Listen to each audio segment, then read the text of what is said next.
Hi friends, இன்னைக்கு நம்ம பார்க்க போறது மலாய் கேக். இது வந்து குக் வித் கோமாளில கிரேஸ் மேம் செஞ்சிருந்தாங்க. ரொம்ப சூப்பரா இருந்துச்சு. அதை எப்படி செய்யலாம்னு பார்க்கலாங்க. அதுக்கு முன்ன கலையின் சமையலை சப்ஸ்கிரைப் பண்ணாதவங்க சப்ஸ்கிரைப் பண்ணிக்கோங்க.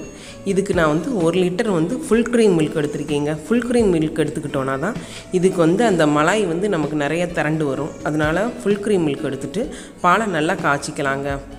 பாலை காய்ச்சும் போதே நமக்கு இந்த மேலே இது மாதிரி ஈடு நல்லா திரண்டு வருங்க. இந்த ஈடையெல்லாம் கொஞ்சம் கொஞ்சமாக நம்ம வந்து கலெக்ட் பண்ணிக்கலாம். அந்த பாலையே நல்லா ஒதுக்கி விட்டுட்டு நல்லா பாலை கிண்டிக்கிட்டே இருக்கலாங்க. பாலை கிண்டினோன்னா அது நல்லா காஞ்சதுக்கப்புறம் நம்ம கிண்டி விட்டோன்னா ஈடு தனியாக வரும். பால் நம்ம அடியில் பிடிக்காமல் இருக்கும். இல்லைன்னா அப்படியே விட்டோன்னா கீழே அடி பிடிச்சிருங்க. அதனால நல்லா பாலை கிளறி விட்டுக்கலாங்க. பால் வந்து இப்போ 1 லிட்டர் வந்து 1/2 லிட்டர் ஆகிற வரைக்கும் நல்லா சுண்ட பாலை காய்ச்சிக்கிட்டே இருக்கணுங்க. அப்போ தான் நமக்கு வந்து அந்த ஏடு நிறைய கிடைக்கும். நமக்கு மலாய் வந்து அப்போ தான் நமக்கு இந்த டேஸ்ட்டாக இருக்குங்க. இது மாதிரி நல்லா நம்ம கிண்டிக்கலாம். கிண்டிட்டு நல்லா இப்போ ஏடு நல்லா திரண்டு வந்துருச்சு. பாலும் நமக்கு நல்லா சுண்ட காஞ்சி வந்துருச்சுங்க. நம்ம மீடியம் ஃப்ளேமில் வச்சுட்டு நல்லா கிளறி விட்டுக்கலாங்க. கிளறிட்டு இதுக்கு நான் வந்து சுகர் வந்து ஒரு 1 கப் எடுத்திருக்கேங்க.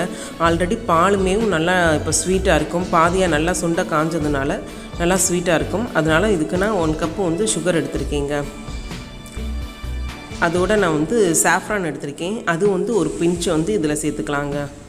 அதிகமாக சேர்க்க வேண்டாம். நமக்கு சாஃப்ரான் இல்லைனாலும் கூட வெண்ணிலா எசன்ஸ் இருந்துச்சுனாலும் கூட நீங்கள் அதை ஆட் பண்ணிக்கலாம். அதோட ஒரு 1/2 ஸ்பூன் வந்து ஏலக்காய் பவுடர் இதையும் போட்டு நல்லா மிக்ஸ் பண்ணி விட்டுக்கலாங்க. ஏலக்காய் பவுடரே நல்ல ஃப்ளேவர் நமக்கு கிடைக்கும். இப்போ இந்த பால் நல்லா வந்து காஞ்சு நமக்கு சுண்ட காஞ்சி வந்துருச்சு. இதை நம்ம வந்து ஒரு பவுலில் ட்ரான்ஸ்ஃபர் பண்ணி வச்சுக்கலாங்க. அடுத்து நம்ம கேக் செஞ்சுக்கலாம். இதுக்கு 1 கப்பு வந்து நான் சுகர் எடுத்திருக்கேங்க.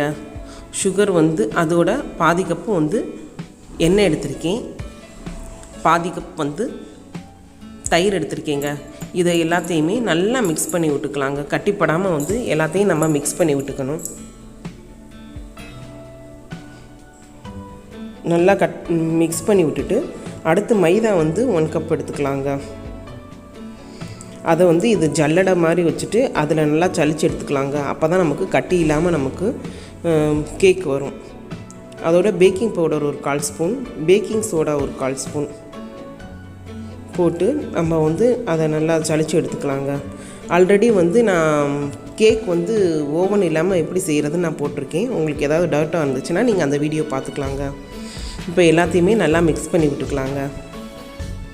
இதுக்கு நம்ம ஊடால தண்ணி பால் எதுவுமே ஆட் பண்ணக்கூடாது. ஃபஸ்ட்டு வந்து நம்ம இருக்கிறதுலையே நல்லா மிக்ஸ் பண்ணி விட்டுக்கலாங்க. இப்போ நமக்கு ரொம்ப டைட்டாக இருந்துச்சுன்னு சொன்னால் நம்ம மலாய் ரெடி பண்ணி வச்சுருக்கோம் இல்லையா, அந்த மலாயவே கொஞ்சம் கொஞ்சமாக விட்டுட்டு நம்ம கேக் பேட்டர் அந்த இதுக்கு நல்லா மிக்ஸ் பண்ணி விட்டுக்கலாங்க. அது வர வரைக்கும் அந்த மலாயை விட்டுக்கலாம். அப்படி மலாய் இல்லைன்னா நீங்கள் பால் கூட வந்து விட்டு நல்லா மிக்ஸ் பண்ணி விட்டுக்கலாங்க. நல்லா கட்டி இல்லாமல் மிக்ஸ் பண்ணி விட்டுக்கலாங்க. இப்போ ரெடி ஆயிடுச்சு. அடுத்து இது மாதிரி வந்து ஒரு ட்ரையில் பட்டர் வந்து நம்ம அப்ளை பண்ணி வச்சுக்கலாங்க. அப்போ தான் கேக்கு நமக்கு ஒட்டாமல் வரும். அதுக்கு மேலே ஒரு ஸ்பூன் வந்து மைதா மாவு போட்டு டஸ்ட் பண்ணிக்கலாங்க சுற்றி. இப்போ அந்த கேக் பேட்டரும் ஊற்றிடலாங்க.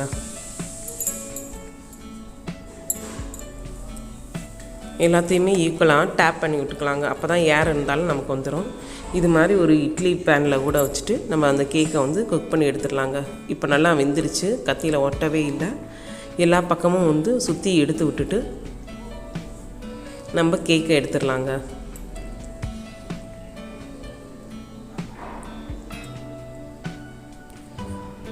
இப்போ ஸ்பான்ச்சியான கேக்கு நமக்கு ரெடி ஆகிடுச்சு. நல்ல ஸ்பான்ச்சியாக இருக்குங்க. இப்போ இதுக்கு மேலே வந்து நம்ம அந்த மலாயை ரெடி பண்ணி வச்சுருக்க மலாயை ஊற்றிடலாங்க. அதுக்கு முன்னே வந்து நீங்கள் ஃபோக் ஸ்பூன்லேயே நல்லா குத்தி விட்டுக்கோங்க. அப்போ தான் வந்து அந்த ஜூஸ் நல்லா இறங்கும். அந்த மலாய் வந்து நல்லா ஊறி இருக்கும். இப்போ நம்ம சர்வ் பண்ணுறதுக்கு நமக்கு நல்லா கட் பண்ணி விட்டுக்கலாங்க. சின்ன குட்டி குட்டி பீஸாக கட் பண்ணி விட்டோன்னா நமக்கு இன்னும் நல்லா அது வந்து ஊறி டேஸ்ட்டாக இருக்கும்.